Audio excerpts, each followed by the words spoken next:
Hola a todos, muy pero muy buenos días. Damos comienzo a este programa titulado Tiempo de Retorno. Buenos días a todos. Quien les habla el pastor Enzo Domínguez en una mañana fría en la ciudad de Córdoba. Me imagino por la sierra y por demás mucho más fría que aquí. En una mañana bien fría, como lo estaba diciendo, en una mañana del día 6 de junio de este año 2020.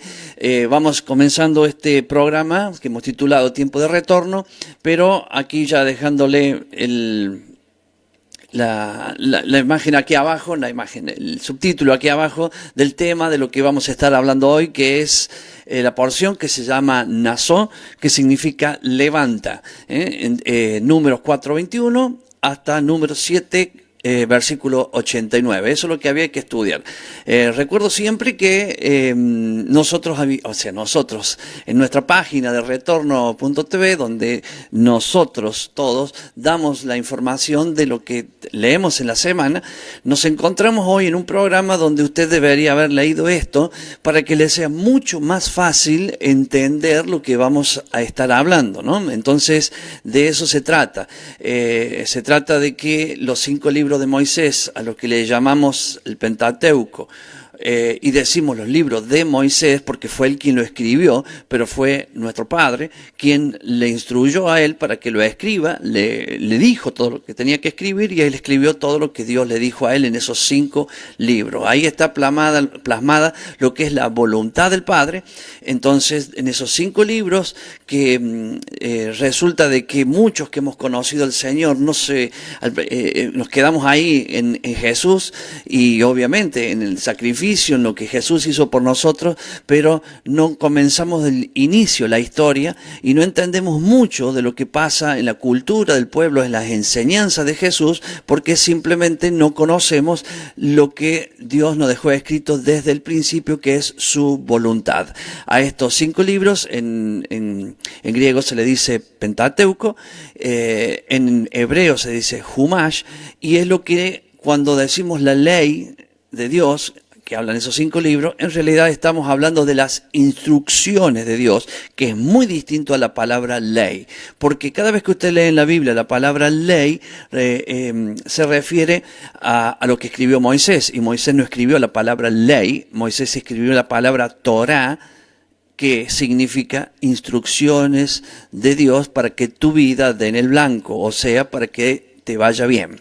Bien, entonces esos 5 libros se los divide en 54 partes para todas las semanas del año, y en esas 54 partes hoy estamos en esta parte que sería números 4:21 a 7:9. Bien, hoy vamos a compartir estos versículos, por supuesto. Voy a saludar primeramente a los que realmente me hacen sentir tan bien, porque uno no se merece que te estén esperando para que empiece el programa. Somos bien puntuales y eso es bueno, a salvo algún inconveniente técnico, que hoy no lo hubo. Entonces empezamos y siempre me gusta aquellos que estuvieron desde tempranito o al arranque del programa a las 10, saludarlo. Primeramente voy a empezar por la página porque allí nos escribió Aldo. Aldo es alguien que nos reuníamos allá en Villa Adela. Él es del frente, del otro lado de la Ruta 20. Dice: buen día, Pastor Enzo, listo para recibir la enseñanza. Shabbat Shalom. Sí, es verdad, también me olvidé en el saludo inicial. Shabbat Shalom para todos. Bueno, ahora sí que me voy un poquito al Facebook, a ver quién tengo acá, algunos para saludar. Voy a empezar de arriba para abajo como corresponde. Tenemos a Alejandro Pérez Baroni, que siempre desea buen día y que de alguna manera adelanta la oración porque dice que Dios lo inspire, que sea él hablando, y bueno, y esa es la voluntad de lo que esperamos dentro de la mañana, ¿no? Que él nos hable a nosotros. Gracias. Adrián Ilarza, Shabbat Shalom, Pastor Enzo, gracias por sus enseñanzas y al servicio del Todopoderoso. El doctor Horacio Corneli, que nos honra también allí con su presencia, digamos, en este lugar, que nos hace que todos estemos juntos, y él es un participante más de esto, que es importante. Ya estamos desde Cosquín esperando la enseñanza de la Parashá a cargo de nuestro muy amado Pastor Enzo. Bendiciones para todos. Gracias, doctor Horacio. Es una bendición que esté compartiendo aquí con nosotros. Juliana Vázquez también dice: buen día, Pastor Enzo. Y antes de dejar lo que estaba diciendo de Horacio, ya está en Cosquín, me imagino. Acá había 3 grados hace un ratito, no sé ahora si ha subido un poquito, pero allá me imagino el frío que debe estar haciendo. Buen día, Pastor Enzo, dice Juliana Vázquez, bendecido día a cada uno de los que están conectados, familia Córdoba de Costa Zacate. Walter Araya, Pastor, buenos días, bendiciones hermanos. Sandra Iturria de Prato, buen día, Pastor Enzo, Shabbat Shalom para todos. Emilce Juncos, bendiciones, Pastor, Dios te bendiga desde Costa Zacate. Nicolás Agüero, buenos días, transmitiendo por la radio de Cosquín 104.9, agradecido, Pastor Nico, que allí en la radio también estamos saliendo al aire en Cosquín. Como está muy frío, me imagino allá el frío, ¿no? Pero aquí también está frío, a pesar de que estoy en un estudio que tiene una linda calefacción, pero la garganta a la mañana y frío hace que esto pase. Raúl Caja dice, el Eterno bendiga su vida y lo use grandemente desde Tanti. Gracias, Pastor. Gaby Seymandí, bendecido día, Pastor Enzo. Romina Quevedo, buenos días, Pastor Enzo, y saludos a todos, escuchando. María Eva Ortega, bendiciones, shalom para usted, Pastor Enzo, y también saludo para María Eva, que hoy a la tarde se reúnen en la casa, ya su familia es grande, allí va mi hijo, y comparten con Ariel, que es el esposo de María Eva, y toda la familia que está en aquel lugar, y se reúnen. Entonces, la mañanita temprano, nos juntamos y escuchamos y nos llenamos de esta palabra para compartir mejor allí. Bien, vamos entonces, ya entrando de lleno para allá. A pesar que seguramente vendrán otros que van saludando y demás, que es importante, en algún lado alguna paradita, y hago una devolución a esos saludos lindos que hace la gente. Recordemos siempre que hoy, en esta paralla, vamos a ver, yo les voy a hacer un resumen en títulos de estos capítulos, de los temas que vamos a ver ahora, y va a ser un desafío, porque a mí me gusta... me gusta cuando estoy enseñando lo que he aprendido, me gusta saber de que en el público hay una variada, sería jerarquía o escalonado de escalonamiento de conocimiento sería. Hay quienes quizás no saben nada, hay quienes saben un poco, y así, ¿no? Hasta el que sabe mucho. Pero me gusta porque... hay quienes ya vamos a hablar de algo que hace años que los venimos viendo y nos vamos entre todos alimentando de estas para allá, de estas palabras, de estas porciones. Pero hay otros que cuando vean estos títulos de lo que yo voy a hablar hoy, ¿cierto? Lo va a ver como diciendo, Pastor, pero eso es la ley. Y hoy va a descubrir... hoy va a tener un lindo shock aquel que piensa de esa manera. La mayoría ya lo entendemos ahora, pero hay quienes todavía dicen la ley, la gracia, como si eso estuviera separado, ¿cierto? Y que son dos cosas diferentes y ya la ley está abolida. Mentira total.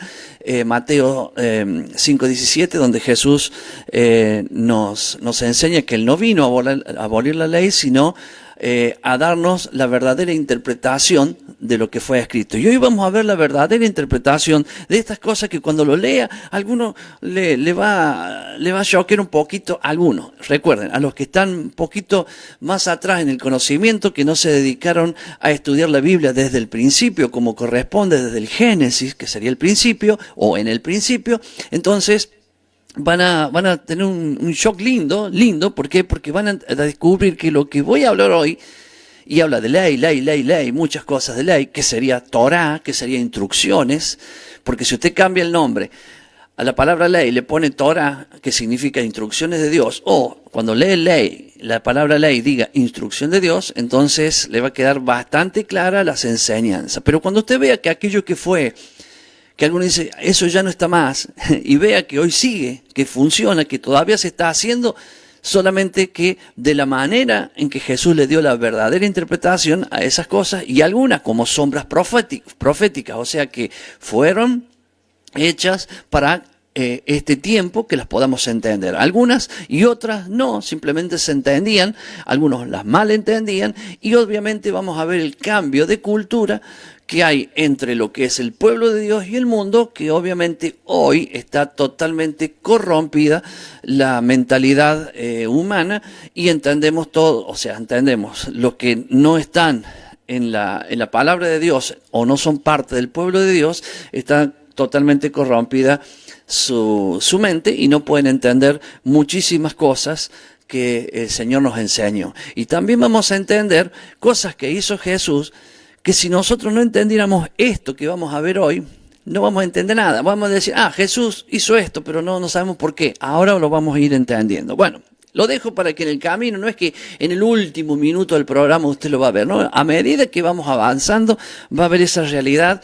A mí me gozó muchísimo en un principio y me sigue gozando hoy cada vez que leo esto, porque digo, gracias Señor, porque tengo más de 35 años de creyente y después de 30, en el 1986 recibí al Señor, empecé mi vida cristiana, por así decirlo, aunque antes tenía un conocimiento en un católico que asistía a misa, pero nada más que eso. Hoy, adquirí un conocimiento que por más de, vamos a decir, casi 30 años, aprendí muchísimas cosas.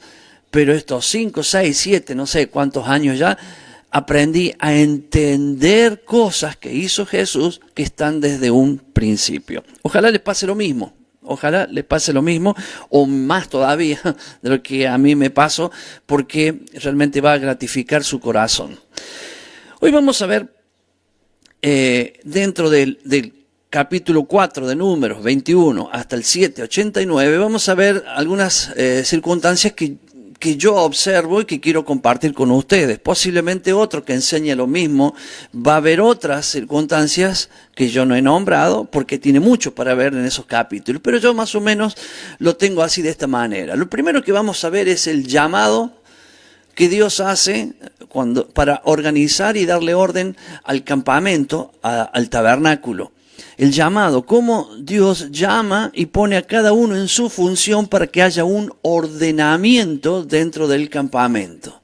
Recuerde, usted dice, pero está hablando del campamento, está hablando del tabernáculo, que después fue el templo y ya no hay más templo. Sí, pero hoy vamos a ver que eso sigue y continúa igual.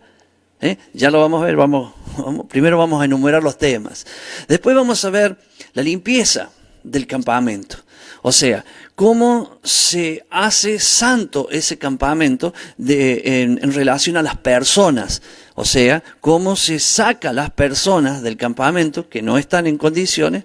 Y usted dirá, no, pastor, eso ya no puede ser. Ahora vamos a ver cómo ocurre lo mismo en este tiempo que estamos viviendo.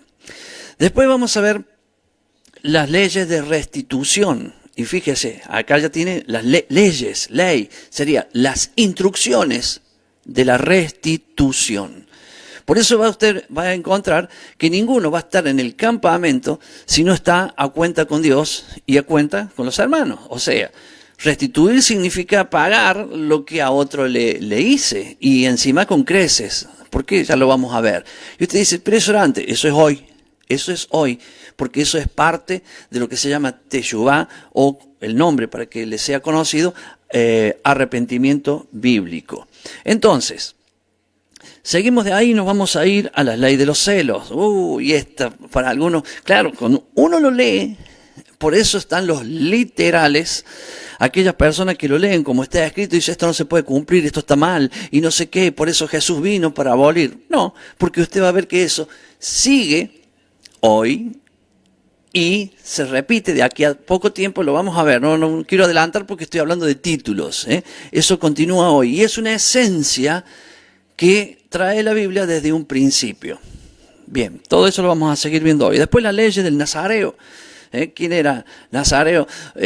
Por ejemplo, podemos hablar de Sansón, entre otros, ¿cierto? Y usted dirá, no, pero eso era antes, ¿no? Después vamos a ver a Pablo haciendo el mismo voto. Tranquilo, lo vamos a ver para que vea que eso fue, es y será. Después la bendición arónica. Wow, esto realmente es una bendición enorme, aprender a dar la bendición de parte de Dios. Y ahí vamos a ver dos cosas básicas básicas que no deben faltar cuando nosotros bendecimos. La vamos a ir viendo cuando llegue. Y por último, el dar voluntariamente. Esos son los temas que yo tomo como observación de esta clase o de este compartir que quiero hacer con todos ustedes. Entonces, vamos a ir primeramente a la Biblia. Vamos a buscar el Números capítulo 4, versículo 21, y allí Cuando lo encuentre lo vamos a leer para dar inicio ya a la lectura y poder sobre la lectura seguir compartiendo todo esto que queremos hablar. Dice 4:21, además porque viene de antes, diciendo cosas, ¿cierto? Y como acá empieza esta lectura, decimos, además habló Yahweh a Moisés diciendo, toma también el número de los hijos de Gersón según las casas de sus padres por sus familias. De edad de 30 años arriba hasta 50 años los contarás. Todos los que entran en compañía para servir en el tabernáculo de reunión. Muy bien, ¿qué estamos viendo acá? El título era Levanta, o sea, levanta a estos hombres para que darles el oficio que ellos van a cumplir y van a hacer. Entonces, Moisés, Dios le iba diciendo, primeramente, vamos a hacer una pequeña observación visual con mis manos, o sea, visual para usted, yo le voy a marcar. El campamento era una zona, un territorio marcada por un límite que era rectangular, o sea, era en la parte, para que usted lo vea así, la parte de arriba era así recto, bajaba, esta parte era más larga y acá cerraba. Tenía una entrada, un perímetro, y ahí estaba todo el pueblo adentro. Y en medio de todo el pueblo estaba el tabernáculo, también rectangular,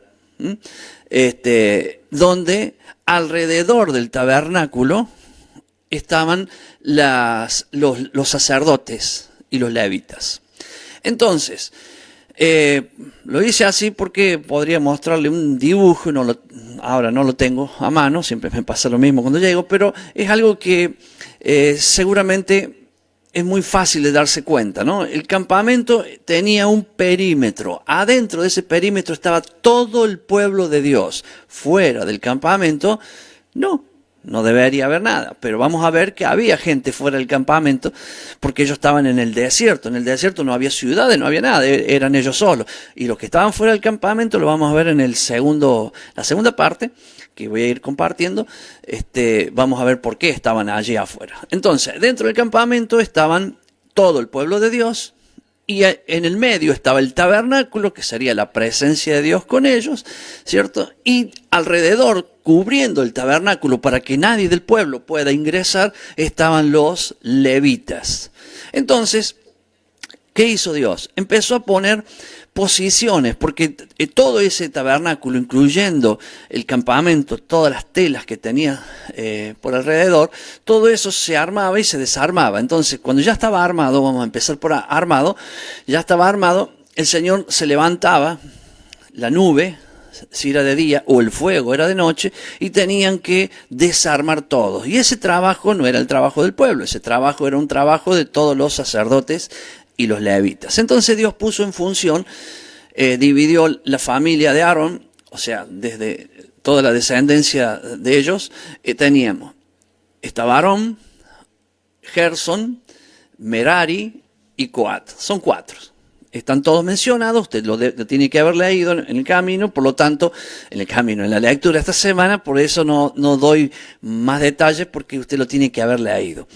Para los nuevos, bueno, ya saben, ¿no? Era Aarón, la familia de Aarón, donde estaba Moisés también. Coat era otra familia.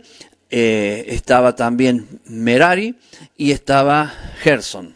Entonces, son 4. Entonces el Señor los llama, en este caso, la parte que yo leí, dice, toma también el número de los hijos de Gersón según las casas de sus padres por sus familias.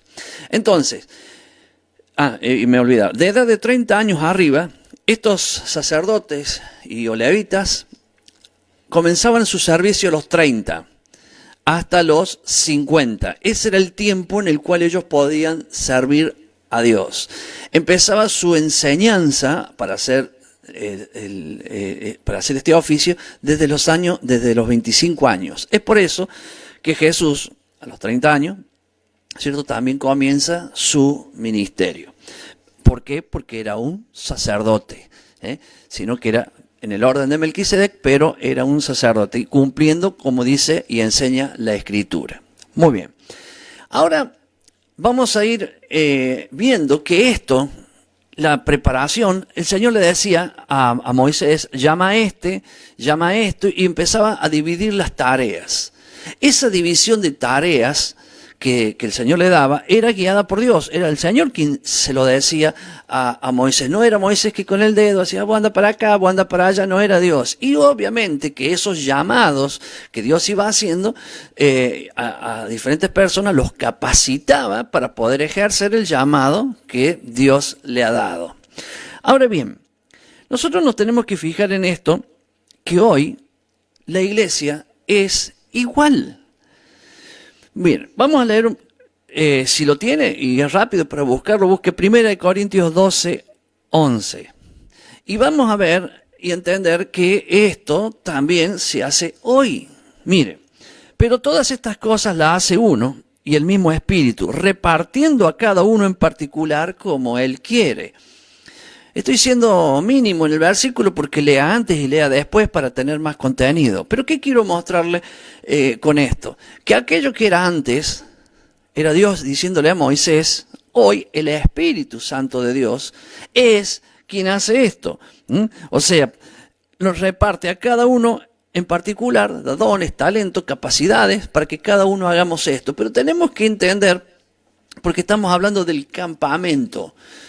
Hago así, así y así, campamento. Recuerden, dentro del perímetro estaba el pueblo alrededor del campamento y en el centro estaba el tabernáculo y fuera del tabernáculo estaban la familia de los levitas y los sacerdotes.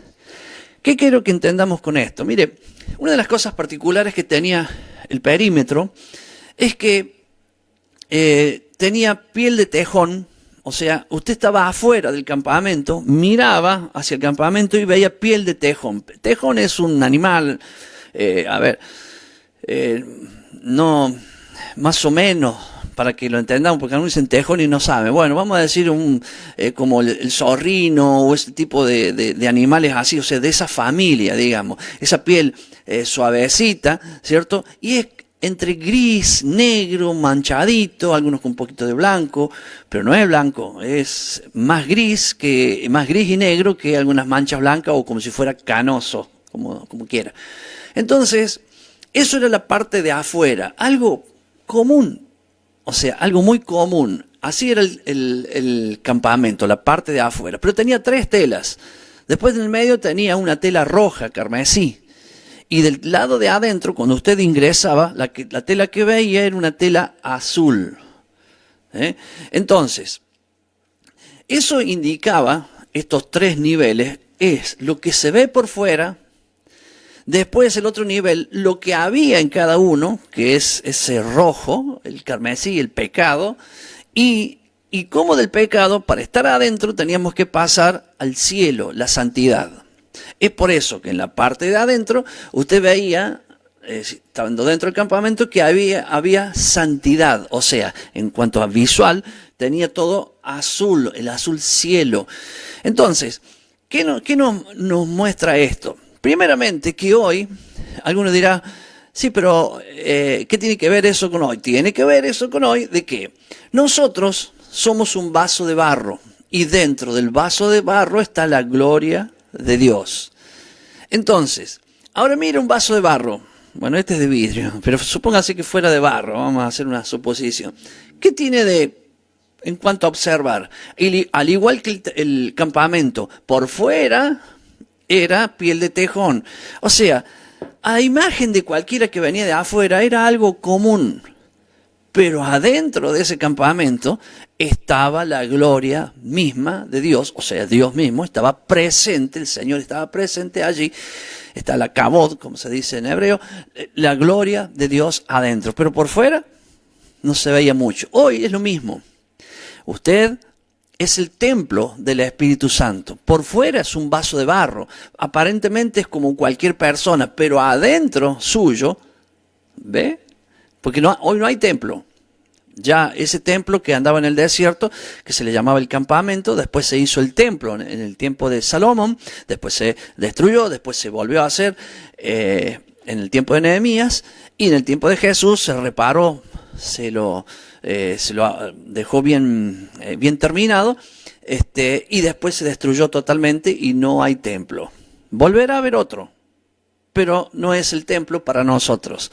O sea, se va a hacer el tercer templo, donde lo va a usar el anticristo, porque obviamente es quien va a engañar, y después vendrá Jesús. Y cuando venga Jesús va a ser el verdadero templo en Jerusalén. Bien, es una historia media cortita y larga, porque me salgo del tema y quiero enfocarme acá para que me alcance el tiempo de todo esto que quiero hablarle, que es mucho. Entonces, ese campamento que era, es hoy, solo que hoy somos nosotros el templo y como congregación somos un grupo de personas, ¿cierto?, que seguimos siendo vasos de barro, pero cuando nos unimos esos vasos de barro, en medio está la promesa del Señor, donde hay 2 o 3 reunidos en mi nombre, yo estaré en medio de ellos. Entonces, en medio de ellos está la presencia del Señor, pero usted lo ve por fuera, lo mira así, ¿y qué va a encontrar? Que por fuera es algo normal, pero está la gloria de Dios en ello.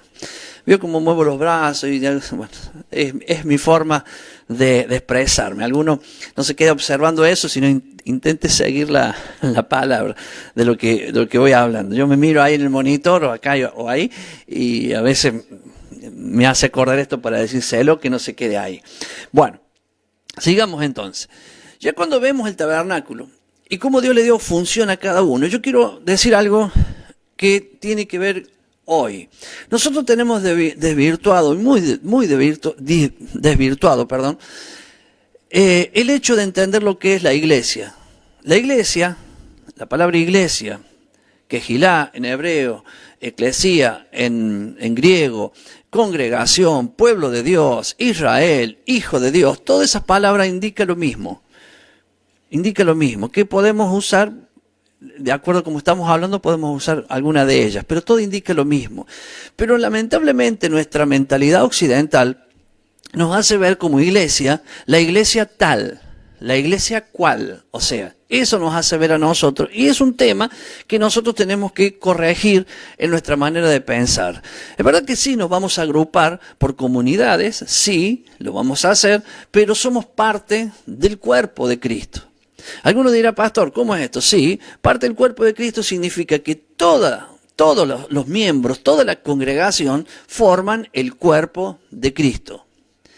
Ese cuerpo formado por cada uno de nosotros, ya le dije, visiblemente es como ese campamento, pero dentro de ese cuerpo está la gloria de Dios, o sea, es Jesús.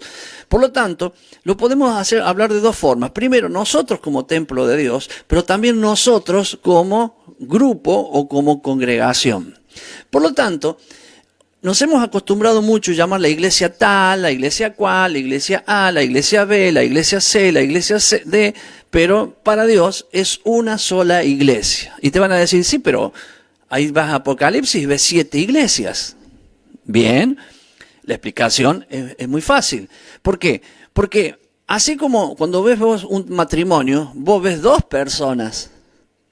Mirás físicamente, o sea, como pastor he casado a muchos, y cuando llega, el novio está adelante, esperando a la novia, y viene la novia, alguien que la trae a la novia, ¿cierto? Y se la entrega al novio, y allí físicamente hay 2. Y yo siempre digo, ve, usted acá dice, vemos a 2 personas, pero a partir de este momento van a ser una sola. Y salen afuera y dicen, pastor, yo cuando salieron seguí viendo 2, porque no entendió nada el misterio de lo que Dios hace.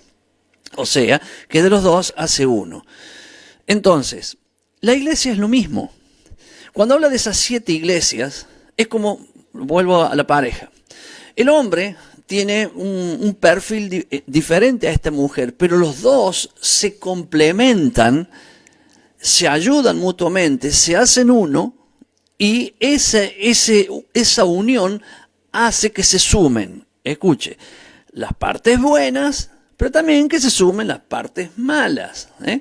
Entonces, las partes malas, ¿cuáles serían? Y bueno, a veces el mal carácter, no sé, cómo reaccionamos en las diferentes situaciones en las diferentes situaciones, entonces se van sumando. ¿Cuál es el trabajo de todas las personas que seguimos la palabra de Dios? Ir minimizando estos errores hasta llegar a la perfección, a la unidad perfecta que es Jesús. Estoy hablando de un matrimonio. Con la iglesia pasa exactamente lo mismo. Él nombra 7 iglesias. Inclusive, cuando habla de las 7 iglesias, había más iglesias por ahí. Pero él nombró 7 iglesias, que en realidad nombró 7 ciudades. Y esas 7 iglesias, el Señor quería destacar todas las virtudes que tenían esas 7 iglesias y también todos los errores o fallas que tenían esas 7 iglesias. ¿Para qué? Obviamente, para que se arrepientan de estos errores, de estas cosas, de los errores de las 7 iglesias, y obviamente sean la iglesia perfecta, que es la novia preparada para la boda. Entonces Jesús a cada una de estas iglesias le dice, arrepiéntete de esto, arrepiéntete de aquello. Entonces, la idea de la iglesia es que es una sola. No es yo soy de esta iglesia, yo soy de aquella iglesia. Usted asiste como congregación a tal o cual lugar, pero usted es usted es parte del cuerpo de Cristo. Leíamos en Corintios, al igual que en Efesios 4:11, que dice en Efesios 4:11, y él mismo constituyó a unos apóstoles, a otros profetas, otros evangelistas, a otros pastores y maestros, a fin de perfeccionar a los santos para la obra del ministerio, para la edificación del cuerpo de Cristo. Dice, hasta que lleguemos a la unidad de la fe y del conocimiento del Hijo de Dios, a un varón perfecto a la medida y la estatura de la plenitud de Cristo. El anterior, 1 Corintios 12:11, dice, pero en todas las cosas las hace uno y el mismo Espíritu, el mismo que 4:11, repartiendo a cada uno en particular como quiere. ¿Qué vemos aquí? ¿Cierto? Que la congregación, o sea, a ver, yo estoy reunido, me congrego aquí, ok, allí hay un pastor y ese pastor, bueno, va ubicando personas orando a Dios y tratando de entender lo que Dios está haciendo dentro de ese lugar. Pero sepa bien que el Espíritu Santo está dotando a las personas para que sean partes de su cuerpo, atendidas en ese lugar, pero que sirvan a todo el cuerpo. No es solo para ese lugar. Encontré un hermano hace unos 2 o 3 días atrás, un pastor que lo conozco quizás hace 20 años, pero mi conocimiento hacia él es porque lo vi acá, lo vi allá, no tengo una amistad, no tengo más nada que eso. Y conozco a él de hace unos 20 años y posiblemente él de la misma manera me conoce a mí. Me ha visto acá, me ha visto allá. Yo un día cambié. Un día me volví a la casa del Padre y quiero aprovechar para decirle que cuando termine este programa, vamos a decir, esta enseñanza, lo voy a invitar para que va a ir un tema musical seguramente para distenderse un poco, y quien quiera, voy a poner un programa muy especial que me gustó muchísimo el día miércoles del doctor Horacio Corneli, que se llama Es tiempo de regresar a la casa del Padre. Bueno, algo que yo hice a pesar de que ya era creyente, pero tuve que regresar a la casa del Padre. Yo hace años, 7, 6, 5, no les sé decir cuándo fue el momento, ni siquiera de cuándo Dios me llamó, como estamos hablando hoy. Dios te llama, levanta, le dice a Moisés, levanta levanta aquel, Dios te llama. Y un día a mí me llamó para que le conozca, y después me llamó para que le sirva como Él quiere que le sirva. Y me ubicó y me puso dentro del cuerpo. Es por eso que estoy hablando de este pastor, que lo conozco, sé cómo enseñaba y cómo hablaba, qué cosas enseñaba y qué cosas hablaba. Y esta semana lo veo en un programa que me interesó, me metí, lo vi, lo observé, y pensando, como es uno, pensando que él iba a hablar y enseñar lo que enseñaba antes. Y cuando lo escuché hablar, enseña igual, ¿no? Igual que yo, o sea, habla los mismos temas, da las mismas enseñanzas, nos hace volver a la casa del Padre su enseñanza, o sea que es el arrepentimiento bíblico, el teshuvá, es volver a la casa del Padre para hacer la palabra como el Señor dice y nos enseña. Entonces, cuando lo escuché me dio tanta alegría, y él tiene un ministerio X, no voy a nombrarlo, un ministerio X, cierto que podríamos decir, bueno, pero él cree que sirve ahí. Pero yo, que estaba viendo el programa, me edificó lo que él estaba hablando. ¿Por qué? Porque él es parte del cuerpo de Cristo. Aunque él pertenece a una comunidad que está allá, es parte del cuerpo. Entonces, él en su comunidad, obviamente que edifica a los hermanos que tiene allí, pero también lo hace al resto del cuerpo. Eso es lo que era el campamento. El campamento tenía las 12 tribus que acampaban alrededor, o sea, adentro del campamento, pero alrededor de lo que era el tabernáculo que estaba en el medio. Eran las 12 tribus unidas como comunidad, cada comunidad en un lugar, pero eran todo un solo pueblo. Lo mismo ocurre hoy y el Espíritu Santo es quien hace ese trabajo. Nosotros creemos que lo hacemos donde nos movemos, pero el Espíritu hace que eso le dé la vitalidad y la edificación a todo el cuerpo completo. Esto es para unas enseñanzas más largas, por eso yo siempre le invito, entre a la facultadbiblica.com, allí va a tener muchísimas enseñanzas de lo que es el cuerpo, lo que son las denominaciones y todas las divisiones que el hombre siempre ha creado, ¿cierto? Que nos hace a nosotros, en vez de unirnos, dividirnos. Pero, y acá está lo bueno, el Señor dice que a medida que va llegando el tiempo, hay dos casas de Israel, la casa de Judá y la casa de Israel. Por eso voy a poner el video, que cuando termine vea el próximo video que habla de estas cosas y le da muchísima más profundidad. Vamos a hablar así en lo fácil. Sería los judíos, Judá, el Israel. Al Israel lo que nosotros decimos, somos el Israel espiritual. Bien. Es Israel que hemos creído al Mesías, hemos aceptado al Mesías, ¿cierto? Pero también hemos aceptado su palabra desde el principio. El pueblo judío acepta su palabra y no acepta al Mesías. Pero un día el Señor nos va a unir. A ellos le va a hacer conocer, o sea, se va a hacer dar a conocer a ellos y a nosotros, ¿cierto? Que es el camino que estamos ahora. Estamos aprendiendo a conocer su palabra, la Torah de Dios. Y entonces ahí vamos a ser uno entre todos. A ese camino vamos. Y ahí es por eso que tenemos que entender, cuando hablamos del cristianismo y vemos la historia del cristianismo, cuando decimos, por ejemplo, hablamos de Lutero. Y Lutero, claro que podemos sacar cosas buenas porque obviamente la historia nos deja algunas cosas buenas. Se quejó del catolicismo, pero nunca dejó de ser católico, pero se quejó de que ellos cobraban para el perdón y otras cosas más. Preparó su tesis, la clavó allí en la puerta de la catedral y formó de allí una línea de pensamiento diferente que muchos dicen ahí nace el evangelio.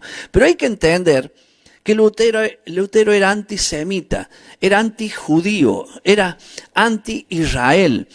Y esto no lo dice uno para escracharlo a Lutero, sino para entender la verdad. El pueblo de Dios, cuando dice regresar a casa, el video que le voy a pasar después cuando termine, regresar a casa no es regresar a el año 500 o 1500. No es para, 500 años atrás, no es para regresar ahí, es para regresar al inicio. Algunos, mire, yo siempre le digo a la gente, para no ser yo quien habla mal ni lo demás, escriba Lutero en Google o en Wikipedia y le va a dar ahí la vida de Lutero. Le va a mostrar el libro que escribió, entre tantos, algunos libros que escribió, los trata de mentirosos a los judíos, y él mismo lea porciones de ese libro y va a ver que Lutero dice, dentro de ese libro, él lo escribió, dice, a los judíos habría que amontonarlos y matarlos a todos, quemarlos, a sus hijos, a sus mujeres. Todo eso dice Lutero. Y usted dirá, no, hágalo. Entre a Google, ¿cierto? Ponga Lutero o a Wikipedia y le va a salir ahí toda la descripción y le va a salir el libro, Las mentiras de los judíos. Y haga clic y lea una partecita.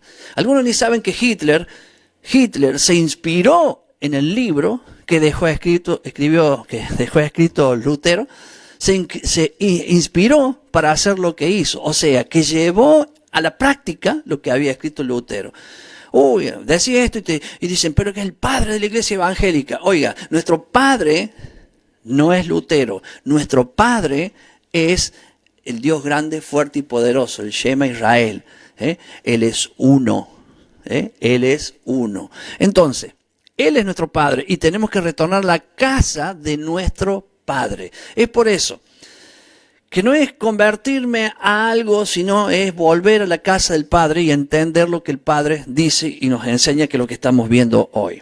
Si ven, me salí del tema en esto, simplemente es porque estoy hablando del campamento, porque ahora viene, cuando hablo del campamento, que ya más o menos lo estamos entendiendo, era un solo pueblo. No era, la tribu esta, la tribu aquella, no. Estaban en comunidades, sí, pero era un solo pueblo y Dios llamaba a Israel, que era la suma de todas esas tribus. Cuando nosotros interpretamos esto, ahora nos vamos a la segunda parte, que sería la limpieza de ese campamento. Dios es santo y habitaba en medio de ellos. Alrededor estaban los levitas y seguido estaban el resto de las 12 tribus. Y seguido, en cuanto a la vista, estaba esa cortina azul celeste que indica el cielo y habla de la santidad. Quien no estuviera santo, yo cuando lo leí esta semana, y ya lo leí varias veces porque vengo hablando y enseñando de esto hace tiempo ya, te llama la atención, porque nosotros leemos y nos quedamos con la lectura como la vemos y parece muy fuerte, porque el Señor dice, saca del campamento a los leprosos, mutilados, y nombra enfermedades y todo, que saque esas personas afuera. Y uno dice, hasta que te da miedo. Claro, dentro del campamento tiene que haber, ¿qué cosa? Santidad. Y nosotros relacionamos, en cuanto a mutilaciones, puede ser nacido con mutilación o puede ser por un accidente, una enfermedad, ser mutilado algo del cuerpo, ¿cierto? O defectos y demás. Había que salir fuera del campamento. Pero ¿cuál era la idea de Dios? Si nos quedamos en la lectura y no pasa lo que Jesús dice, yo no vine para abolir, sino para enseñar la verdadera interpretación de esto, no vamos a entender que eso ocurre hoy mismo también. Mire, dice la Biblia, ahora ya Nuevo Testamento, un poco de levadura leuda toda la masa. ¿De qué está hablando Pablo ahí? Está hablando de que la congregación, si permite uno en pecado, leuda a todos los demás. No, pero yo no quiero, te leuda. Eso es lo que dice. Por eso pone el pan sin levadura y el pan con levadura. Bien. Cuando hablamos que el pan, cuando usted lo amasa, lo hace y con todos sus ingredientes, usted puede tener levadura pura porque la tiene en algún lado, o si ya hizo un pan con levadura antes, le pellizca ese pan con levadura algo y lo pone aparte y lo guarda. Eso es lo que hacía, era la vida del pueblo en aquel tiempo. Entonces tenían panes pellizcados, pedacitos guardados. No es como ahora que uno tiene una alacena, tiene un orden. Ellos tenían una casa y iban guardando en distintos lugares. Por eso la fiesta, los panes sin levadura, había que observar todo, que no hayamos guardado en un lugar medio raro y tengamos levadura en la casa. Entonces amasaban el pan y cuando estaba listo, iban y tomaban un pedacito de aquel pan que hicieron posiblemente la semana pasada. Lo meten adentro, que ni siquiera tienen que seguir amasando, lo pone adentro y el hecho de ponerlo empieza a leudar toda la masa. Entonces, cuando hablamos de la congregación, tenemos que interpretar lo que la Biblia nos dice. Nosotros hemos aprendido que no, ¿y cómo vas a dejar afuera a los pecadores? Los pecadores tienen que entrar porque las reuniones nuestras, que entren cualquiera. Sí. A ver, solamente que tenemos que hacer una pequeña división para entenderlo. Hay un día que Dios apartó. Hay un día que Dios santificó. Nosotros le decimos sábado, pero Dios le dice el séptimo día. Y eso también lo aclaramos, porque para nosotros un sábado empieza, por ejemplo, hoy es sábado, de ayer a las 0 hasta hoy a las 0. No es así. en cuanto al calendario gregoriano, el calendario que hizo el Papa Gregorio, sí, es así. Pero en cuanto al calendario que hizo Dios, comienza lo que sería el séptimo día, Dios no le llama sábado, empieza el viernes al anochecer hasta hoy al anochecer. Ese día, que es el séptimo día, Dios lo apartó, lo santificó. Y me gusta decirlo que no santificó ni el domingo, ni el lunes, ni el martes, ni el miércoles, ni el jueves, ni el viernes. Santificó el sábado. Quien lo hizo fue Él. Por lo tanto, si Él lo hizo así, quiere decir que en la semana hay un día diferente. No, pastor, todos los días son iguales. No, para Dios no. Hay un día que es diferente y es este el que estamos hoy. Este es el día donde Dios llama a la congregación, a su pueblo que venga a Él. Escuche. Dios llama a su pueblo que venga a Él. ¿Quién es su pueblo? Acuérdense el campamento. Los que están del perímetro para adentro. Los que están del perímetro para afuera no son el pueblo de Dios. Ah, los del mundo. Cuidado, que el mundo, estamos hablando del desierto. O sea, para compararlo a aquello lo quiero llevar a hoy.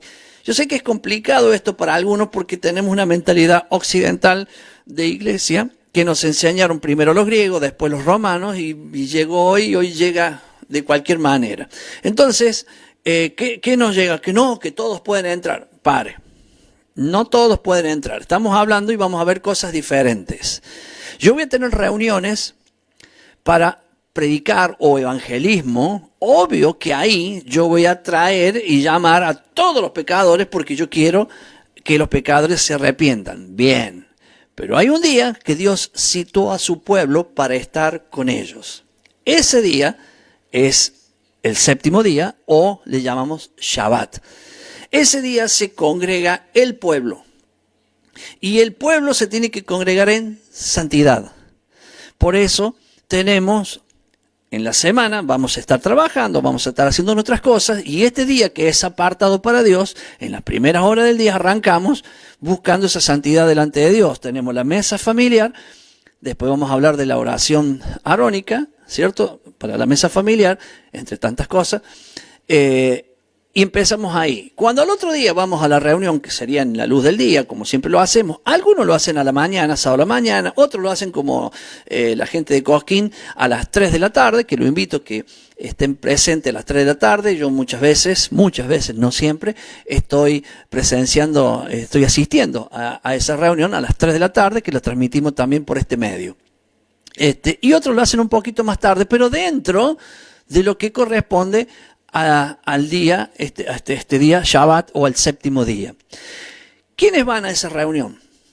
Los que son del pueblo de Dios, los que ya tienen el compromiso con Dios, los que ya dijeron todo lo que tú digas, haremos, con fallas y demás, pero ¿qué hacemos? No voy a ir a una reunión, ¿cierto? Si yo sé que estoy mal. Tampoco me voy a quedar en mi casa. Lo que voy a hacer, me voy a poner a cuenta con Dios para ir a esa reunión.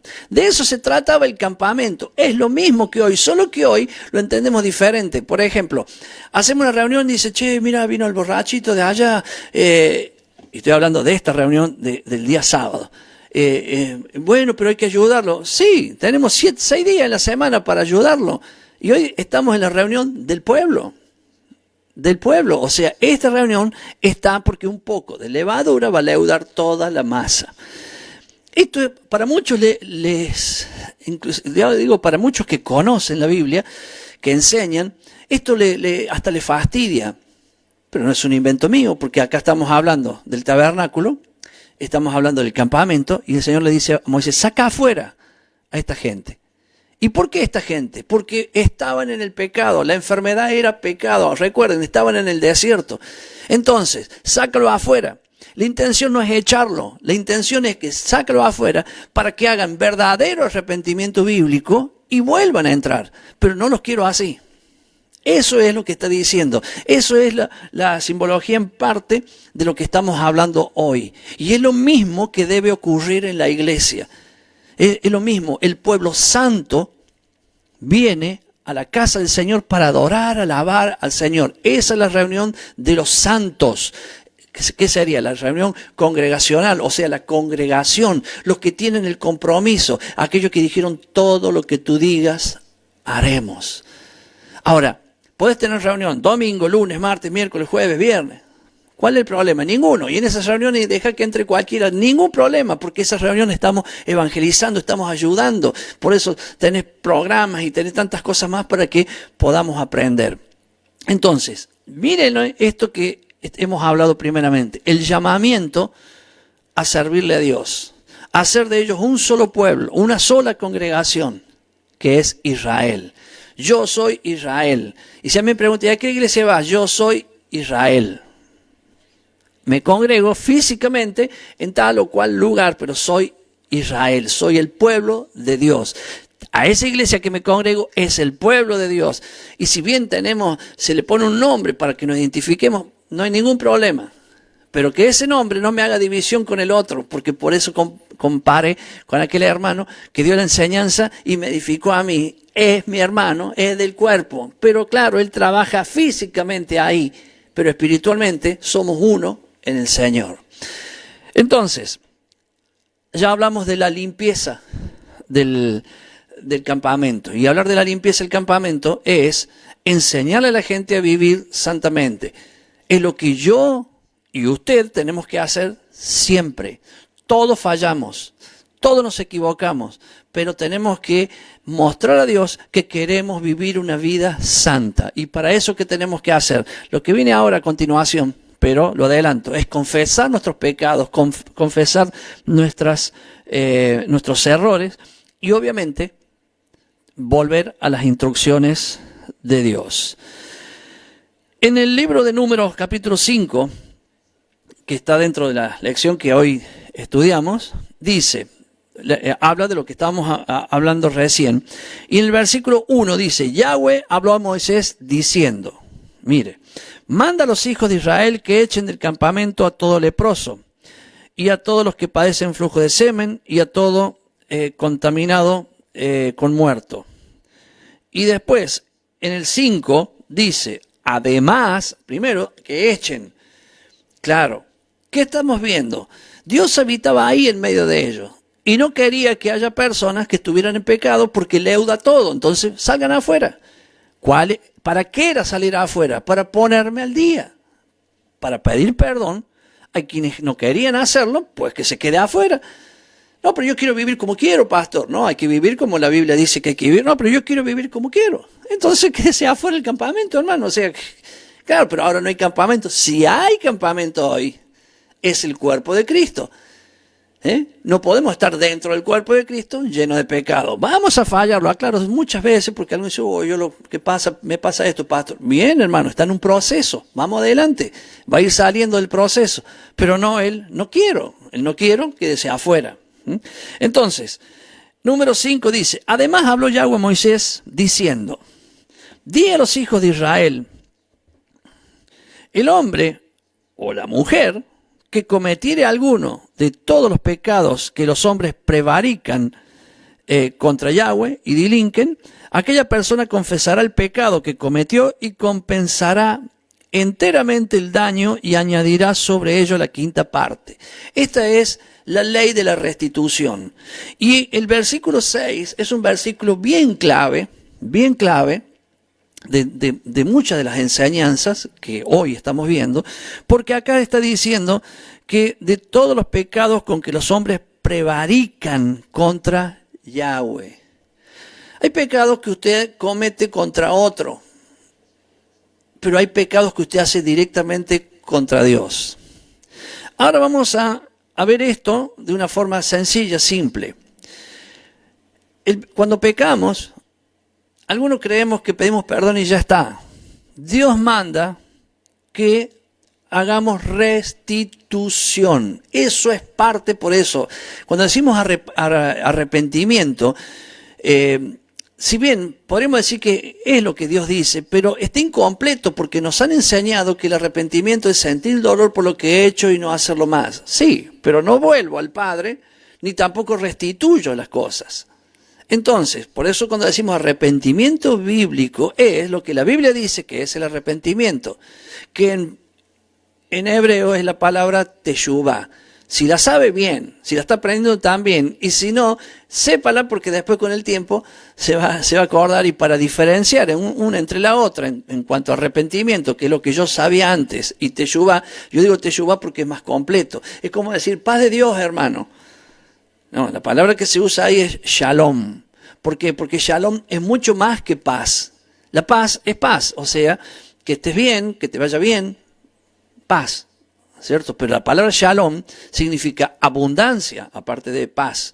Significa abundancia, bendiciones de Dios para tu vida. Significa sanidad para tu vida y más todavía. Entonces la palabra shalom la traducen a paz, pero la palabra shalom quiere decir más de 20 cosas y la palabra paz quiere decir una sola cosa. Entonces, si usted dice paz, está diciendo una sola cosa, y cuando dice shalom, está diciendo más de 10 cosas para el otro, que están resumidas en una misma palabra. Entonces, bueno, el hecho de saber una palabrita que dice, sí, pero en hebreo, pero yo hablo en español, pastor. Sí, pero la palabra en hebreo también, usted dice, yo hablo en español. ¿Y cuántas palabras inglesas usa para, yankee, vamos a decir, usa para toda su vida?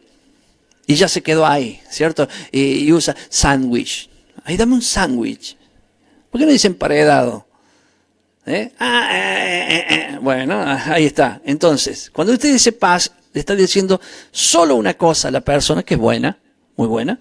Pero cuando usted dice shalom, le está diciendo más de 10 cosas a la persona. Prosperidad, salud, bendición de Dios, amor. Todo eso incluye dentro de la palabra shalom. Entonces, dice, para el hombre, cuando hablamos de teshuvah es lo mismo. Teshuvah incluye la restitución. Y fíjese que la Biblia dice, vamos a hablar de plata. Alguien te prestó plata o le quitaste plata. Porque es más simple, lo digo, pero cámbiele al error, cámbielo por otra cosa.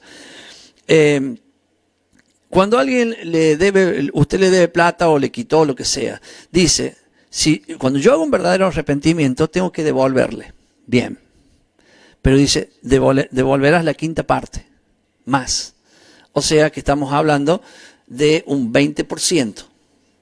Si hace la quinta parte en cuanto a dinero, es un 20%. Inclusive dice, a la persona que lo dañaste. Bien. Si la persona que lo dañaste no está más, ya me libré, no le debo más nada a nadie. Sí, se lo darás a un familiar cercano. Bien. Ahora, ¿no hay familiar cercano de esa persona? No hay. Entonces lo llevarás al sacerdote, al templo. No puede escapar. Entonces, la restitución se debe hacer.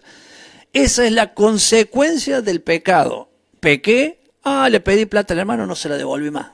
O a quien sea, no se la devolví más. O sea, lo digo por usted y lo digo por mí. Bien, ¿qué dice el Señor? Acá hay una ley, una instrucción de Dios. Pero eso era para antes, es para hoy, hermano, porque Jesús también lo enseña. Y lo enseña allá con Zaqueo a eso de la restitución, y él mismo lo dice. Hoy lo va a ver si quiere, el video que sigue. Cuando yo termine, voy a poner ese video que también habla de esto. Casualmente, mire, parece que el pastor Horacio estaba en la misma semana hablando las mismas cosas que decía la para allá de esta semana. Pero ahora, ya vimos el llamado de Dios para entrar en oficio. ¿A dónde? En el campamento, que sería el pueblo. Número 2. Número 3, la restitución. O sea, los que iban fuera del campamento tenían que hacer restitución. O sea, ponerse a cuenta con Dios, pero si su pecado era con Dios, era con Dios. Y si su pecado era con los hombres, era con Dios primero y con los hombres. ¿Y cómo hace con los hombres? Restituyendo. Al que es perdón, perdón. Y al que es material, material. Entonces, eso entra ahí. Y ahora vamos a ir al cuarto, que me va a llevar más tiempo porque esta es impresionantemente una lección hermosa. La ley de los celos. ¿Qué estamos viendo hasta acá? Ya muchos se bajaron. Mira un numerito, ya muchos se bajaron. ¿Por qué? Bueno, algunos porque se le cortó la comunicación, otro porque se cansó de tener hace una hora el celular en la mano, porque lo ven en un celular. Por eso les recomiendo siempre véanlo en la computadora o conecte la computadora al televisor y véalo por el televisor. Porque, y otros se fueron porque, ya está hablando de la ley, bueno, ya está, lo dejo ahí porque no entiende y bueno, algún día, así como yo no lo entendí, hoy lo entiendo. No estoy hablando de la ley, estoy hablando de la instrucción de Dios. La ley de los celos, las aguas amargas. Esto cuando lo leemos, a muchos les pasa que los que tenemos lamentablemente esa mentalidad que yo de a poco me quiero ir librando, porque es muy fuerte, así nací, una mentalidad occidental, griego, romana, parece todo un machismo bárbaro, porque parece patriarcal, como dicen ahora. Pero esto realmente es un mensaje que hoy se cumple, se cumplió, se cumple y se va a cumplir, porque yo se lo voy a mostrar en la Biblia con ejemplos de que esto es así de esta manera. Recuerden que la Biblia desde el Génesis hasta el Apocalipsis es una historia de amor, donde Dios conoce a la mujer, que es la iglesia, se enamora de ella de él, ¿cierto? Hacen un pacto, que sería el pacto de casamiento, luego se casan, ¿cierto? Eso es toda la historia con todos los tropiezos que tiene esa historia, como bueno, no voy a comparar con las novelas, pero con todos los tropiezos, porque estuvimos viendo la semana pasada Shavuot o Pentecostés y vimos como una clase que enseñó el pastor Horacio, que es el Pentecostés que falló. No fue Dios quien falló, sino el hombre que falló. O sea, todo lo que tú digas haremos, y a los 40 días o antes de los 40 días ya estaban adorando un becerro. Entonces, esa relación de Dios, esposo, la iglesia, esposa, es la relación en similitud, muy parecido, entre el hombre y la mujer. Entonces, dice, cuando el hombre siente celos de una mujer, usted lo tiene que haber leído. Entonces yo voy a tratar de decirle así, porque es más fácil, porque si no tengo que leer todo y usted lo ha leído. Si lo ha leído, ya está. Dice, tiene celos de una mujer. Todos creemos, que el hombre está mirando al hombre, sí, y a la mujer como mala, como pecadora y demás. No, mírelo como corresponde. Es una lección para el hombre y es una protección de Dios para la mujer. De eso se trata la ley de los celos. Protección, ¿para qué? Porque es obvio que si la mujer cometió un pecado, tendrá las consecuencias del pecado. Pero si la mujer se la acusa y no cometió ningún pecado, tiene que ser restaurada su imagen, tiene que ser puesta en lo alto y dignificar a la persona. Eso es lo que dice la Biblia ahí dentro, solo que parece que fueran con letras grandes lo que Dios habla del hombre y con letras chiquitas lo que Dios habla de la mujer, como diciendo, no sirve. No, vamos a darle la verdadera interpretación que tiene ese versículo. Entonces habla de que un hombre podía tener celo de su mujer. Entonces, ¿qué hacía? Un hombre con celos va a golpear, va a tener violencia, aunque sea verbal, porque los celos no es nada bueno. Es bien del diablo. Por lo tanto, él en esos celos va a golpear, va a tratar mal a la mujer. Entonces, ¿qué dice el Señor? Primera instrucción, que vaya al sacerdote. Ahí está, ¿ves? ¿A quién está protegiendo? A la mujer. Porque el hecho de que el hombre con celos va al sacerdote es un mandamiento para que el hombre no haga violencia contra la mujer. Va al sacerdote y le dice, tengo celos de ella. Me parece que ella anda en algo turbio. Entonces, el sacerdote prepara, como si fuera un acta, ¿cierto? La mujer viene con una ofrenda y vamos a ver esto. Si la mujer realmente cometió ese pecado, ¿a qué va el sacerdote? Estamos hablando del pueblo de Dios, esto no era para el mundo. Esta ley, atención, porque después le voy a dar las comparaciones y usted tiene que entender algo que va a suceder y Dios lo va a probar a usted y a mí. Bueno, ya voy a llegar.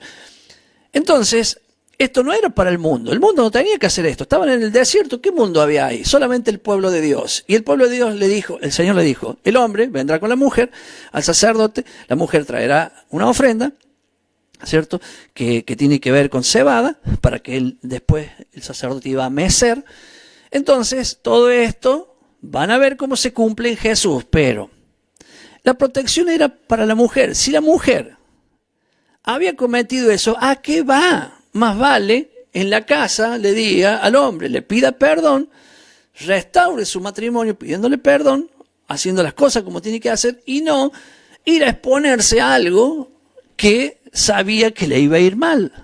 Entonces, mírelo así para que pueda entender ahora lo que está escrito, porque si no parece como que el hombre, él manda más, que obviamente es la autoridad de la mujer, puesto por Dios, ¿cierto? Entonces él va y le dice al sacerdote. El sacerdote lo que hace es toma polvo del piso del campamento, del tabernáculo, perdón, toma polvo, lo pone en agua, que está dentro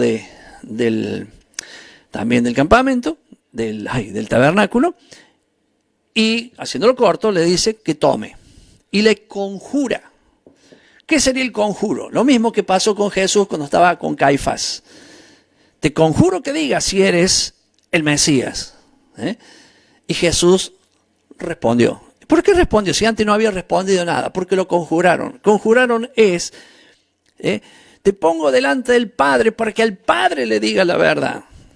¿Ahora lo entendió? ¿Me entiende? Entonces Jesús, delante del Padre, claro. Pero delante de Caifás, ¿quién es Caifás? Él lo reconocía como un falso, pero que ocupaba un lugar que era el de sumo sacerdote. Entonces Jesús cuando le responde dice, de aquí más verás al Hijo del Hombre descender de las nubes. Bueno, el otro rasgó la vestidura, rasgó la vestidura, pero Jesús respondió. No respondía nada, pero eso sí respondió porque lo conjuró, lo puso delante de Dios. Le dice el sacerdote a la mujer, te conjuro que diga la verdad. Y le pone el vaso, porque ella sabe esta ley, sabe la instrucción. Y si ella sabe la instrucción y ha cometido, ¿para qué toma? Entonces ya llegó ahí. Entonces ahora ella tiene que decir la verdad. Y póngale que ella diga, no, yo no hice nada. Y lo hizo. Y lo hizo. Cuando tome, dice, engordará, se le caerán las caderas y un montón de cosas y hasta morirá. Bien. Ahora bien, si la mujer no hizo nada, va a tomar y no le va a hacer nada. Y si no le hizo nada, el sacerdote, no solamente al esposo, sino que, no se olvide, era una congregación, todos se conocen ahí. Imagínense a alguien de la congregación que diga, viste, esta mujer lo engaña al marido, vaya a saber entonces de quién son los hijos. Y para el pueblo hebreo eso es terrible, no porque hablen mal, sino por el derecho de la primogenitura. Y para quien no sabe el derecho a la primogenitura, que ya vamos a llegar en algún capítulo, el derecho a la primogenitura es básico, es básico. Por eso tenemos las guerras de hoy que tienen que ver con la primogenitura. Por ejemplo, Isaac, Ismael, ahí hubo guerra. O sea, hoy hay guerra por eso, porque este dice, yo soy el primero. Y el otro, no, quien Dios dijo, o sea, en la realidad Ismael nació primero, pero el primogénito es Isaac. ¿Por qué? Porque fue de Abraham y de Sara, como Dios le había prometido. Solo que Abraham, viendo, o Sara, viendo que no venía el hijo, dice, mira, tené con esta mujer y ese va a ser nuestro hijo. Bueno, fue Ismael, él nace primero, pero no es el hijo prometido por Dios. Y después lo vemos en Esaú y en Jacob. Esaú y Jacob, ¿cierto? Ya sabemos qué pasó con Esaú, para hacerla más corta y no entrar en los detalles. No le interesó la primogenitura. Lo que a cualquier persona le debería interesar, a este no le interesó nada. Obviamente que eso estaba en el plan de Dios, porque Dios ya sabía que él era así. Entonces Dios lo hizo primogénito a Jacob. Estoy reduciendo una historia hasta aparentemente mal, pero es para que lo entendamos qué es la primogenitura. Y algunos dirán, entonces, pastor, ¿y qué diferencia hay en nacer primero y nacer después? Es que el primogénito tenía 3 cosas y por eso todos querían ser el primogénito, anhelaban ser el primogénito, lo deseaban en Dios, no humanamente matándolo a los otros. Y era, lo primero es que se le daba doble porción. Bueno, ¿por qué doble porción? Imagínense 3 hijos. Se debería dividir la herencia en 33, 33, 33. Si no, pero no, se divide. Este tiene 2, 1 y 1. O sea, que este tiene el 50%, el primogénito, este el 25% y este el 25%. ¿Por qué? Porque él se hace cargo de la familia y puede ser que en algún momento de la vida uno de estos tengan problemas y él es el que está a cargo de la familia y tiene que ser solidario con ellos. Es una parte que tiene la primogenitura. Segunda cosa, es quien tenía la autoridad. La autoridad significa, en el cuerpo de Cristo, no es acá mando yo, en el cuerpo de Cristo no funciona, porque esto es hoy todavía, esto no fue antes, esto sigue siendo hoy. La autoridad no significa acá mando yo, la autoridad significa que va a haber consenso de ideas y cosas, y llegado el momento de ese consenso, tomar una determinación entre lo que se fue hablando en el consenso de todos. Eso lo vemos en el libro de Hechos, donde vemos el concilio de Jerusalén, cuando Pablo presentó su problema allí, que había muchos que andaban judaizando, haciendo que la gente se circuncide y demás. Entonces se reunió el concilio, determinaron eso, y Santiago, que era el hermano carnal de Jesús, trae la resolución del problema. Bien, eso está en el libro de Hechos. ¿Por qué lo menciono así? No estoy leyendo porque obviamente no alcanzaría el tiempo para nada. Yo estoy haciendo un bosquejo rápido para que entendamos la parashá de hoy, al menos lo que yo vi y observé. Entonces, llegamos entonces a esto que estamos hablando, que es el consenso, pero ya me quedé ahí en el tintero por leer algo que está acá. Bueno, vamos a leer primero. Miguel Oroná dice: bendiciones, hermano Enzo, apoyando sobre la iglesia. Cuando el apóstol Pablo iba a Jerusalén o Antioquía, no preguntaba a qué iglesia voy. Él iba a la iglesia que estaba en esa ciudad. Bien, perfecto.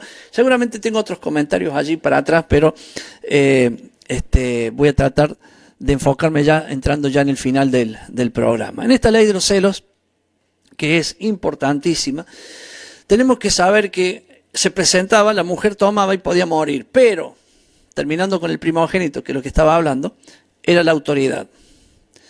O sea, una era la doble porción, la autoridad, y el otro, él tenía el poder de la bendición, que es lo que viene después, la bendición arónica. Él tenía el poder, o sea, el primogénito era el quien tenía el poder para bendecir. Recuerden esto, hermano, no es que cuando usted bendice, Dios bendice. O sea, yo tengo que bendecir haciendo lo que Dios dice, y tengo que tener el poder de la bendición, y ahí Dios bendice. Si no, Dios estaría haciendo todo lo que la gente le está diciendo. Al final la gente mandaría a Dios. El primogénito era el que tenía el poder de la bendición. Y cuando hacía la bendición sacerdotal y él cumplía con lo que Dios mandaba, Dios bendecía. Entonces, es por eso que la primogenitura es tan especial. Entonces, cuando un matrimonio tenía problemas de celos y demás, era avergonzado por todos, y obviamente ya se discutía la genealogía de cada uno de sus hijos. Pero cuando eso era restaurado, ¿y cómo se hacía? Por la ley, o sea, por la instrucción de Dios, se podía restaurar eso. Y si no, la mujer tenía que hacer las cosas antes. Pero ¿cómo puede ser que alguien se presente ante un sacerdote para mentir? Oiga, o sea, ¿en qué estamos? ¿Qué pensamos? Que el Señor no existe? Pero algo que quiero que analice y vea, porque ahora vamos a entrar a lo espiritual, más al fondo de lo que es esta ley, porque no solo en el matrimonio, sino que Dios lo quiere hacer con él y la iglesia. Mire, el sacerdote no era el que hacía algo. El sacerdote lo que hacía, mediaba delante de Dios. Hacía lo que Dios le pidió. Bueno, muy bien. Si la mujer cometió el error, cuando tome esto, le pasará y hasta la muerte. O sea, defectos y hasta la muerte. Pero si no, va a ser restaurado. ¿Y qué haré? Tomaré de lo que ella trajo, la cebada, y la meceré delante de Dios. Ella queda libre, dignificada, va a volver a su casa, y la gente va a respetar lo que tiene que respetar de esa familia, porque tiene todo el honor. Y el hombre dejará ahí mismo los celos y se volverá a su casa, si bien no avergonzado, pero sabiendo que se equivocó. Y avergonzado también. ¿Se da cuenta? Entonces, ¿ve que no está protegiendo al hombre? Sí, si la mujer erró. Pero está protegiendo al más débil siempre, el Señor. Ahora me voy a algo importantísimo. ¿Quién es la novia del Señor? O la esposa, desde que se compromete. Aquel que dice: Señor, haré todo lo que tú digas. Posiblemente usted alguna vez dijo: Señor, haré todo lo que tú digas. Yo lo he hecho. Y seguramente usted también. Haré todo lo que tú digas. Entonces, si usted dice: hará todo lo que tú digas, lo haré. Cuando falle, y como mire, vamos a ver, el pueblo de Dios sale de Egipto. ¿Cuántos errores cometieron? Un montón. ¿Llegó a dónde? A Mara. ¿Qué había Mara? Aguas amargas. Cuando ellos llegaron estaba el agua amarga y dijeron, no se puede beber, moriremos si bebemos de esto. Dios los estaba probando. ¿Ven cómo están? Entonces, ¿qué hizo? Tomó un madero, Dios le dijo a Moisés, toma un madero y tíralo al agua. Tiró el madero y cuando tiró el madero las aguas se endulzaron y pudieron beber. ¿Quién salvó al pueblo de esa muerte? Fue Jesús. La muerte de Jesús, el madero, hace, o sea, una sombra profética de algo que iba a suceder. Las aguas. ¿Para qué estaban las aguas amargas? Para probarlos a ellos. 2. Cuando Moisés subió al monte Sinaí, le dijo, y el pueblo dijo, todo lo que tú digas haremos. Moisés estuvo 40 días, bajó y estaban adorando un becerro, faltando el primer mandamiento, la idolatría.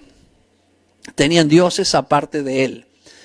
Moisés bajó, rompió las tablas y agarró el becerro, lo moleó a palo, lo dejó hecho polvo, echó agua y se lo dio a la gente. Murieron 3.000 personas que bebieron. Ahí estamos hablando, la ley de los celos. ¿Qué estaba haciendo Dios? Probando. Quien tomó de esa agua, que fueron todos, y adoraron al becerro, murieron. ¿Quiere decir que había 3.000 nomás que adoraron? No. Todos los levitas no adoraron al becerro. Y mucha de la gente tampoco adoró, pero esos 3.000 habían adorado de todo su corazón a un becerro y murieron allí. Estamos hablando de las aguas amargas, de lo mismo que estábamos hablando recién. Si bien Dios lo pone como un ejemplo entre el hombre y la mujer, también entre Dios y su pueblo. Ahora escuche, porque esto es interesante. Cuando Jesús vino a la tierra, vino para hacerse cargo de todos nuestros pecados. Y se hizo cargo. Y se hizo cargo de toda la infidelidad de Israel. Es por eso que Jesús le dieron el agua amarga, el vinagre. Y cuando le dieron el vinagre, Juan 19:29, le dieron el vinagre, Jesús bebió, expiró, lo voy a leer el versículo 30, cuando Yahshua hubo tomado el vinagre, dijo, consumado es, y habiendo inclinado su cabeza, entregó el espíritu. Allí está la novia bebiendo el agua amarga. Jesús se hizo cargo para restaurar la novia, para que quede pura y santa. Allí fue aquel versículo que hemos leído en el capítulo 5. Entonces, para aquellos que dicen, es la ley, hermano, eso es hoy. Pero ahora, frene ahí la bicicleta, mi hermano, el auto, el carro, porque quiero terminarle con esto. Ahora vamos a ir a Apocalipsis 8:10, para que vea que volverá el agua amarga para probar a su pueblo. Y quien beba y haya cometido aquellos pecados contra Dios, morirán. Ay, pastor, eso es feo. Sí, Apocalipsis 8:10. Dice, el tercer ángel tocó la trompeta. Voy a aclarar el tiempo. Apocalipsis tiene 7 años. A la mitad de los 7, 3 años y medio, ocurre que ya está el templo, obviamente ya hecho, y el anticristo entra al templo y dice, soy Dios. A partir de ahí entra lo que se llama la gran tribulación. Ese día que el anticristo entra al templo, suena la quinta trompeta y el primer ay. Bueno, algunos dicen, se me hace lío, listo, hasta es una información. Quinta trompeta. Vamos a ver acá. El tercer ángel tocó la trompeta. Esta es la quinta. La tercera trompeta está antes de la quinta, es obvio. Dentro de los 3 primeros y medio años del Apocalipsis. Lo que se llama tribulación. Ahí está la trompeta. O sea, están los que dicen que Jesús nos viene a buscar antes de que empiece la tribulación. Equivocadamente, mal, falso, porque la Biblia dice otra cosa. Está el que dice que Jesús nos viene a buscar cuando se manifieste el anticristo. Mal, errado, equivocado, porque la Biblia dice que Jesús viene después que se manifieste el anticristo. Bien, no estoy dando un estudio sobre eso, sino una información, si bien yo la hago tajante, porque es lo que la Biblia dice y no voy a discutir eso, pero en lo que se llama la tribulación, viene la trompeta 1, la 2, primero vienen los sellos, los 7 sellos, el séptimo sello es el día de la primera trompeta, segunda y tercera. Ahora leo. El tercer ángel tocó la trompeta y cayó del cielo una gran estrella ardiendo como una antorcha. Y cayó sobre la tercera parte de los ríos y sobre la fuente de las aguas. Y el nombre de la estrella es Ajenjo. Y la tercera parte de las aguas se convirtió en ajenjo, y muchos hombres murieron a causa de esas aguas porque se hicieron amargas. ¿Qué hombres? ¿Qué hombres? Las aguas amargas, la ley de las aguas amargas o la instrucción de Dios de las aguas amargas es para su pueblo. Y acuérdense, no es el sacerdote el que da la maldición, no, es Dios. El sacerdote lo que hace se pone ante Dios y el hombre. En la tercera trompeta habrá aguas amargas. Y todo el pueblo, usted, yo, Dios tenga misericordia de nosotros, hermanos, pero que nosotros también nos santifiquemos y hagamos lo que siempre tuvimos que hacer. Él es mi Dios, mi único Dios, y no tendré dioses delante de mí. Las aguas amargas no nos harán nada, porque las aguas amargas probará a su pueblo. Ya lo hizo en Mara, allí en la salida de Egipto, lo volvió a hacer con el becerro. Lo hizo Jesús por nosotros. Ahora Jesús no va a tomar el agua amarga, la va a tomar usted y yo. Y cuando esas aguas amargas estén, si en mi corazón hay pecado contra Dios, que ya debería haber dejado de lado, por eso este es tiempo de Teshuvá, de arrepentirnos, no me hará nada. Porque Dios verá que en mi corazón no hay idolatría, no tengo dioses. Ay, pastor, a esta altura hablar de santos, de dioses. No, hermano, no estoy hablando de santos y de otros dioses, de virgen y esas cosas. Estoy hablando de que usted no tenga a nada sobre Dios en su corazón. Ay, que no puedo hacer esto porque tengo que hacer aquello. Hay gente que tiene al apóstol, al pastor, lo que él dice es. No, pero mire, hermano, acá la Biblia dice otra cosa. Ah, no. Lo que dice mi pastor, no, mi pastor habla cara a cara con Dios. Si él me dijo, porque él habla cara a cara y me dijo esto. Oiga, usted tiene un Dios arriba de Dios. Por lo tanto, eso es idolatría. Por lo tanto, mi hermano, cuando tome de esa agua amarga, pasará lo que dice la Biblia que va a pasar. Voy a nombrar simplemente el nazareo, simplemente para decir lo que es un voto, que aún... No sé quién me llama, pero no debería llamarme a esta hora, de ser alguien que no me conoce. Bueno, vamos a hacer así y lo vamos a apagar. Perdone que lo haga en cámara, pero lo tendría que haber hecho antes y me olvidé. Ahí está. Espero que ahí quede. Entonces, ese voto, miro la hora porque ya me quedan 7 minutitos. Porque ve que estoy en vivo, ¿no? Entonces, ese voto, usted lo hace si quiere, como cualquier voto o promesa, pero dice la Biblia, no prometas si no vas a cumplir, porque todo aquel que promete, Dios le va a tomar en cuenta. Ese voto, algo particular que tiene, es no cortarse el cabello, dejárselo crecer y comer ciertas comidas como langostas, miel y demás. El voto que hizo Sansón y otros más. Ese voto, hay una partecita que lo voy a destacar porque es importante de ese voto, es que dice, y no se puede acercar a muerto, ni por más que sea el padre, ni la madre, ni nadie, no puede acercarse a un muerto. Entonces, y aclara la Biblia, dice, y si él estuviera en un lugar y alguien súbitamente muere, tendrá que ir al sacerdote, cortarse el cabello, o sea, raparse la cabeza y presentarlo diciéndole al sacerdote, mira, pasó esto, yo no quería estar cerca, pero el tipo se murió al lado mío súbitamente. Y usted dirá, ¿por qué tan rígido así? Para que entendamos que cuando hacemos un voto a Dios, una promesa a Dios, la cumplamos. Porque Dios nos va a exigir el cumplimiento. Ah, pero me olvidé. Por más que te hayas olvidado, Dios no se va a olvidar. Eso es para usted y es para mí, hermano. Entonces, salgo de ahí diciéndole solamente que en Hechos 18:18 dice, mas Pablo, habiéndose detenido aún muchos días allí, después se despidió de los hermanos y navegó a Siria, y con él Priscila y Aquila, habiéndose rapado la cabeza en Cencrea porque tenía hecho voto. Hermano, Todo lo que está en lo que le decimos Antiguo Testamento, le decimos la ley, es la Torá de Dios, sigue vigente. Solo que nosotros decimos, no, entonces ande prometiendo cosas a Dios, no la cumpla y verá cómo sigue vigente esto. La bendición sacerdotal número 622.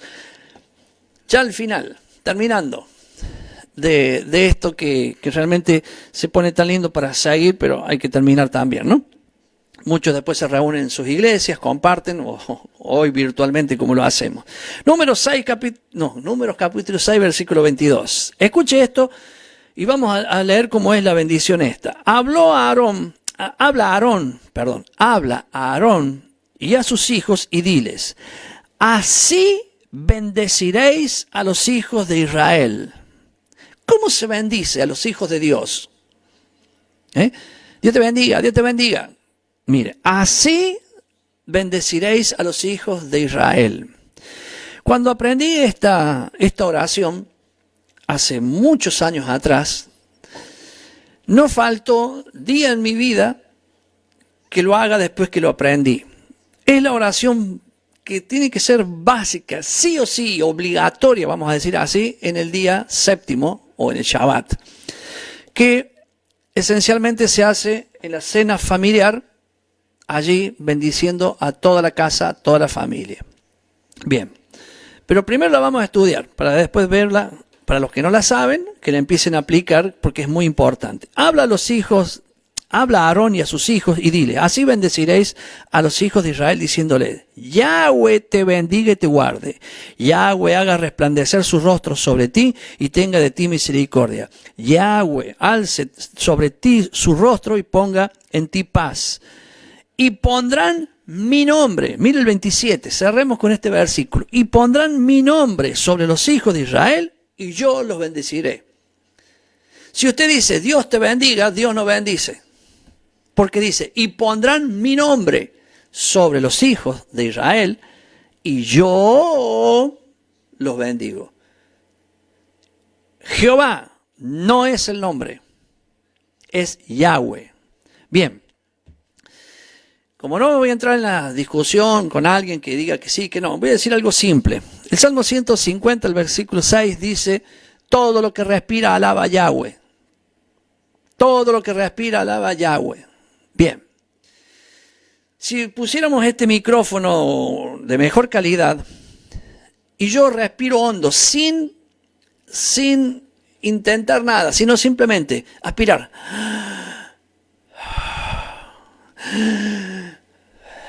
Con solo hacer eso, si yo pusiera un micrófono, porque no es difícil oírme mi respiración, pero si pusiéramos un micrófono, usted verá que cuando aspiramos estamos diciendo ya, y cuando expiramos decimos güey. Lo daría un micrófono. Haga la prueba si quiere, para que vea usted que los que respiramos alabamos a Yahweh. Bien, ahí tengo algo. Yo estoy diciendo lo que creo, lo que se puede comprobar, ¿cierto? Y no estoy discutiendo la pronunciación, no estoy discutiendo si es Yahweh, ¿es cierto? Nada, yo simplemente estoy tomando el nombre de Dios como creo que es. Y dice, pero lo importante es esto. Dios te bendiga, mi hermano. Dios te bendiga y te guarde, mi hermano. No, Dios no es el nombre de Dios. Tampoco Señor es el nombre de Dios. O sea, lo voy a aclarar así. Dios no es el nombre Yahweh. Señor, Adonai y otros nombres así no son el nombre. Son títulos. Adonai es Señor. Por lo tanto, no es el nombre. Usted me puede decir Señor y yo le voy a decir sí. No quiere decir que Dios no tenga que responder, pero acá hay una condición. Dice, habla a los hijos, habla a Aarón y a sus hijos y dile, así bendeciréis. Yahweh te bendiga y te guarde. Ay, pastor, lo que pasa es que si digo Yahweh me empiezan a preguntar, me empiezan a decir, oiga, testifique, ese es el nombre de él. Y dice, y pondrán mi nombre en el 27 sobre los hijos de Israel y yo los bendeciré. No ponga su nombre, pone otro, no lo va a bendecir. Por eso, en la madurez de la familia, en la madurez de la congregación, tiene que estar siempre el nombre de Dios. Mi hermano, hemos llegado al final, me quedó el séptimo, que sería la ofrenda voluntaria, que obviamente solamente lo voy a enumerar nada más porque ya no me entra en el tiempo, pero la ofrenda voluntaria es en el último párrafo del capítulo 7, donde habla de que todas las tribus, por príncipes, venían y traían ofrendas de oro, ofrendas enormes para el templo.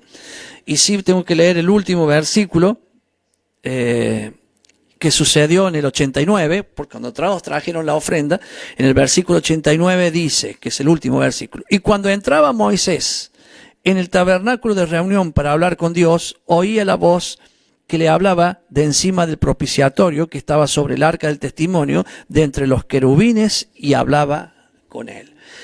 Esto no es que tenga que ver con la ofrenda, pero la ofrenda, después de estas 6 cosas que hemos hablado, lo séptimo, tiene que ver con la ofrenda voluntaria. Ellos habían salido de Egipto y cuando salían de Egipto se trajeron todo el tesoro de Egipto. O sea que Dios, de alguna manera, le quitó el tesoro a los egipcios y se lo dio a Israel. ¿Para qué se los dio? 1, para construir el templo. 2, para que ofrenden. Y 3, para que ellos vivan. Simple. Dios te da a ti siempre y te va a dar en abundancia. ¿Para qué? Para que entiendas que lo de Él lo pone en tus manos, para que vivas, pero que también hagas extender el Evangelio. Me voy a ir, dejo un gran cariño a todos los que han escrito, que son muchos. Voy a ver si en los últimos segundos puedo decir, por ejemplo, Gastón Olivera dice, muchas bendiciones para todos, continuamos caminando y aprendiendo. Muchas gracias, Señor, por todos los maestros que se preparan, y sigue más.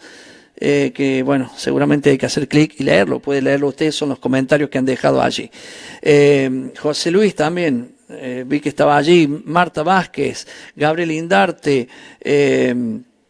María Eugenia, Rosa Gaitán, bueno, son toda gente que fueron dejando salud y ya casi no tengo tiempo. No se olviden, en un ratito, póngale 1 hora más, ya subo este video a la página, entre a retorno.tv, busque para allá en la guía, hace clic, se le extiende hay una extensión, abajo dice para allá en video o porción en video. Haga clic allí y le va a salir todos los videos que ya están sobre los sábados en cada porción. Va a salir de acá a 1 hora lo va a tener, y la palabra, al costado van a ver la palabra que tenemos que estudiar desde hoy a la noche, digamos, vamos a decir mañana, desde mañana hasta el próximo sábado. No se olvide entonces que a las 3 de la tarde está la iglesia, la comunidad de fe de Cosquín, que se transmite por aquí. Hay un montón de iglesias que lo hacen, ¿no? Pero la comunidad de fe de Cosquín a las 3 de la tarde para aquellos que quieran asistir virtualmente a una reunión. Y también decirles que terminado este programa, un tema musical y algo más, y voy a poner el video Regresando a la Casa del Padre, que es de muchísima bendición. De todas maneras, queda en retorno y en otro momento puede verlo. Y si no, entre a la página de facultadbiblica.com y allí, entendiendo las fiestas, entra a la facultadbiblica.com, hace clic en el botón azul que está en el inicio, después de entrar a aula virtual, y cuando ingresa allí, módulo 1, y ahí vea el capítulo 4, que es la clase que voy a dar. Eso si no lo puede ver ahora, lo puede ver después. Entonces me voy a despedir, me voy a ir ya del programa, dejándole a ustedes que tengan un Shabbat realmente bendecido, y que obviamente podamos seguir aprendiendo mucho más de su palabra. Lo dejo con el video de la Facultad Bíblica. Que Dios les bendiga a todos. Yahweh los bendiga, los guarde. Yahweh haga resplandecer su rostro sobre cada uno de ustedes y tenga misericordia. Yahweh alce sus ojos sobre cada uno de ustedes y pongan ustedes shalom. Chau, chau.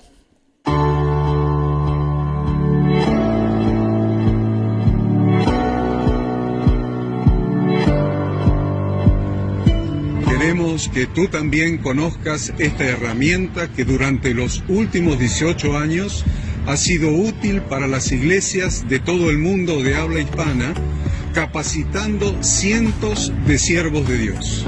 Las formas de aprender están cambiando y Ministerio Bíblico Internacional, a través de su Facultad Bíblica, brinda programas de formación ministerial bíblica, teológica y práctica para la multiplicación y edificación de la iglesia 100% online. Respondiendo a las necesidades de hoy, para aquellos que no cuentan con la posibilidad de asistir a clases presenciales, donde quiera que estés, en todo lugar, recibirás el material de estudio y verás las clases en vivo y on demand, accediendo a través de tu celular, PC, tablet o Smart TV.